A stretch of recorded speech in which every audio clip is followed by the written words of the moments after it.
Hello అండి. Evenings పిల్లలు school నుంచి రాగానే స్నాక్స్ అడుగుతూ ఉంటారు కదా! అప్పుడు ఆ టైంలో బయట ఫుడ్‌లు కాకుండా ఇలా ఇంట్లోనే హెల్తీగా ట్రై చేయండి. దానికోసం మనం ఒక పచ్చిమిర్చి, ఒక ఆనియన్, ఒక టమాటో అయితే సన్నగా తరుక్కోవాలండి.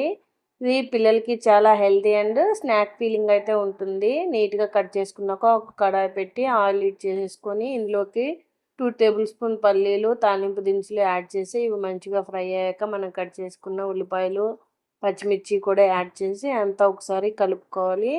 ఇలా అంతా సెట్ చేసుకొని ఒక 1 మినిట్ అలా కుక్ అయ్యాక ఇందులోకి మనం కట్ చేసిన టమాటోలు కూడా యాడ్ చేసి అంతా ఒకసారి కలిపేసుకొని ఇందులోకి సరిపడినంత సాల్టు, పసుపు, కారము, ధనియాల పౌడర్ అయితే యాడ్ చేసేసుకోవాలండి. ఈ 4 కూడా యాడ్ చేశాక అంతా ఒకసారి కలిపేసుకొని టమాటాలు సాఫ్ట్‌గా కుక్ అయ్యే వరకు మనం కుక్ చేసుకోవాలి. ఇది కర్రీలాగా రెడీ అవుతుంది. ఈలోపు మనం ఒక బౌల్‌లోకి వాటర్ తీసుకొని అందులోకి మనకు ఎంత క్వాంటిటీలో అయితే కావాలో అన్ని అటుకులను నానబెట్టి నీట్‌గా పిండి ఒక ప్లేట్‌లోకి అయితే తీసుకోండి. ఇలా ఇది మనకు కర్రీలాగా రెడీ అయ్యాక మనం పిండి పక్కన ఉంచుకున్న అటుకుల్ని యాడ్ చేసి అంతా ఒకసారి కలిపేసుకోండి. ఇందులోకి మన దగ్గర అవైలబుల్ ఉంటే లాస్ట్‌లో కొంచెం కొత్తిమీర, నిమ్మరసం యాడ్ చేసి పిల్లలకైతే ఇయ్యండి. చాలా బావుంటది టేస్ట్. మీ పిల్లలకి కంపల్సరీ నచ్చుతది. ఈ వీడియో మీకు నచ్చినట్లయితే లైక్ చేయండి, సబ్స్క్రైబ్ చేయండి. Thank you for watching.